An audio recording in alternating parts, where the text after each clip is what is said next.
without further ado, let's start. Sabi niya hindi niya makontrol, pati yung katawan niya hindi na talaga makontrol. At ito pa yung isang video sa hospital din yan.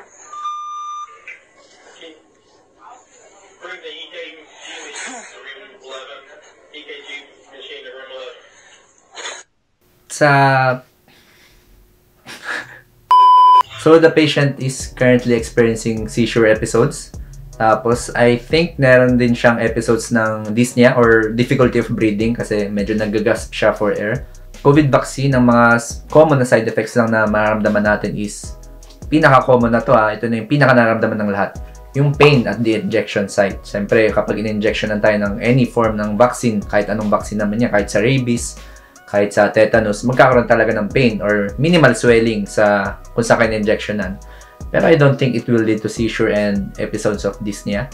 So ito po yung sinasabi namin nila Dr. Chelsea, Dr. Junji, and Dr. Dex na nagiging rampant ngayon sa Philippines.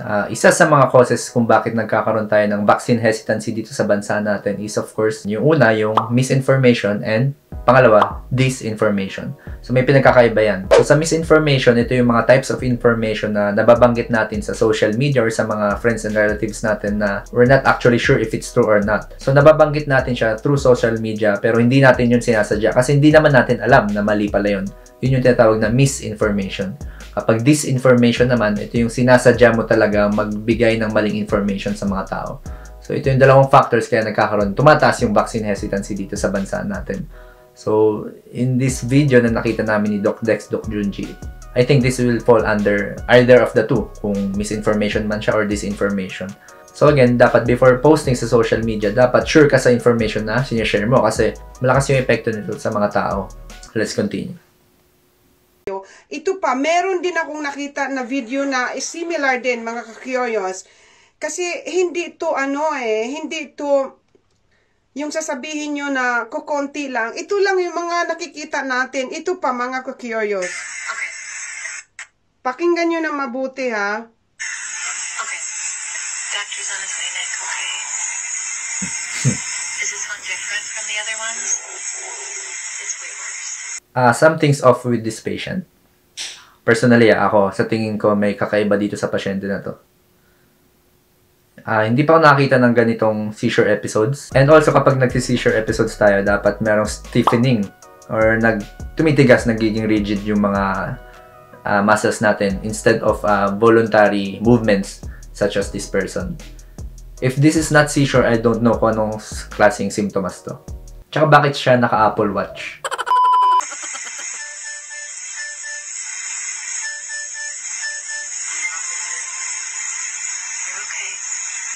Okay, so for people na makakakita nito, lalo na yung mga not in the medical field or not exposed to different types of medical conditions, talaga nakakatakot. Kapag kunyari, I'm just a simple person na hindi masyadong exposed sa medical field, tapos nakita ko yung gantong video sa internet, of course, mag-i-impose to ng fear sa akin. Lalo magiging hesitant ngayon sa pagbabaksin, lalo na kung gantong klaseng video yung mapapanood natin. So yeah, itong video, ang kinunan ko po nito, ang ginawa ko mga ka-curious, kasi dahil nga itong mga video na to tinatanggal, okay?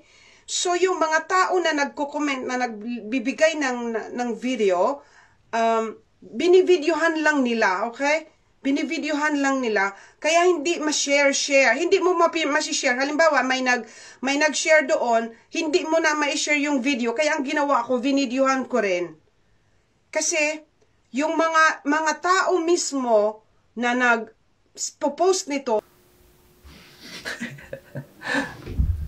So again, Facebook, not only Facebook, Instagram, parang nagkakaroon na rin, and other social media applications. Punong-puno sila ng mga information. Ano ba ibig sabihin ng information? Information na any data na merong kahulugan, na merong meaning na pwede mo magamit. If you trust the data, pwede mo magamit and pwede mo ma-spread. And not only information, marami ring rumors sa social media. Pag sinabi namang rumors, can be true, can be false. So, as a person who's using social media, dapat you have the responsibility to validate yung mga facts na nakikita mo before sharing it to anyone else. Tinatanggal ng social media. Tinatanggal po nila. Okay? So, ayan po. Yun, very shocking po ang mga nangyayari. At wala akong magagawa kundi imulat lang kayo.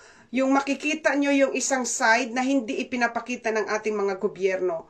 Now ngayon, ito na, sinasabi ng balita. So, anong nakukuha ng mga ganitong information sa social media? Bakit nga ba may mga ganito pa? Bakit hindi na lang lahat totoo na lang?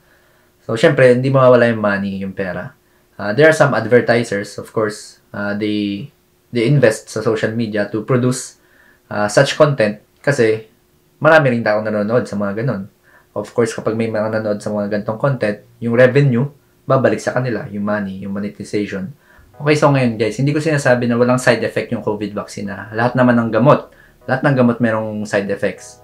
Lahat naman ng vaccine merong side effects. Yun nga, ang pinaka-common, yung kirot or pamamagano kung sa akin na injectionan, pwede rin magkalagnat ka or sumakit yung ulo mo, pwedeng manghina ka na onte, parang tired ka or parang fatigue ka. Iba-iba, depende sa tao. Ngayon, dapat ba matakot yung mga tao sa epekto ng side effects nito? Tandaan natin na sa mga clinical trials, onti lang yung mga nagkaroon ng side effects. At nasa-surpass nung mga nagkaroon ng benefit dun sa mga nagkaroon ng harm. Tapos meron pa mga fake news o mga news na namatay nga daw after injection na ng vaccine, ng COVID vaccine. Actually, natakil na namin to sa dati naming videos, yung collaboration namin tatlo nila, Doc Dex, Doc Junji. May mga news na yung Pfizer daw nag-cause siya ng death ng certain people or certain person, mga healthcare workers. Well, may mga recorded deaths after injection ng vaccine, pero it's not directly related to the vaccine itself. Pwedeng dahil sa inatake sila sa puso or may mga comorbidities sila.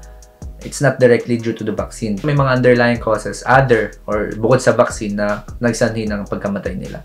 So, it's not directly due to the vaccine. So, meron ding mga natatakot kasi minadali daw itong bakuna. Bakit yung mga dating bakuna matagal gawin? Mga 6 years, 10 years. Pero ngayon, less than a year, nagkaroon na ng bakuna. So, nagda-doubt sila kung sa efficacy nito. Well, comparing kasi sa mga previous years natin, yung technology natin kasi before was, of course, slower din.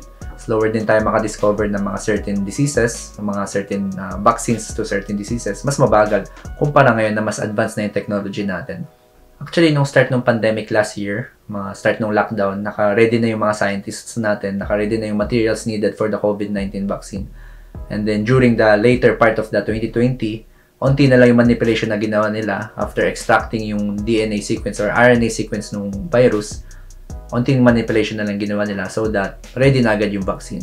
So, it's not minadali, it's not ni-rush, hindi siya yung parang para lang matapos na ginawang paspasan. Dumaan pa rin ito sa masusing pagsusuri. So, para sa mga subscribers ko, para sa mga nakakapalan nito na still natatakot pa rin magpabakuna, of course, meron kang karapatan, katawan mo yan, you have the right to refuse. May karapatan ka na huwag magpabakuna. Pero, kailangan kasi natin magkaroon ng 70% na immunization para magkaroon ng herd immunity. Kung naalala nyo yung video discussion ko about herd immunity, nandito yung link. So, kung hindi natin ma-reach yung 70% na herd immunity or yung mga nagpabakuna, parang walang sa-isa yung vaccine. So, yung karapatan mo, hindi siya magiging valid kung makakapekto siya sa mga mamamayan. So, to end this video, again, isang paalala lang. Itong mga anti-vaxxers, ito yung mga hindi naniniwala sa vaccine, they operate in a strategic manner. Ginagamit nila yung social media, they form strategies. Ang goal talaga nila is to spread fake information, disinformation, misinformation. So again, as a social media user, it's your responsibility to validate yung mga facts na napapanood mo, kung totoo ba yun or not. Again, kung rumors yan, pwedeng totoo, pwedeng hindi. So again, please do not fall for this misinformation or disinformation. Do not fall for them, do not fall for their lies na ginagawa nila. It's all about money, it's all about politics. Yung mga doktor nyo, dun kayo lumapit, dun kayo magtanong. So, wag basta-basta maniniwala sa mga gantong news. Wag basta-basta maniniwala sa kanya. Niloko ka lang yan.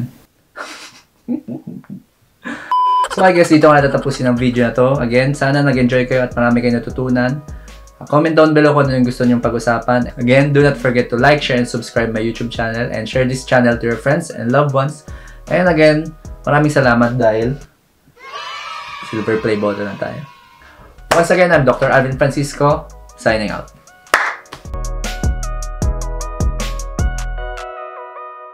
Do not forget to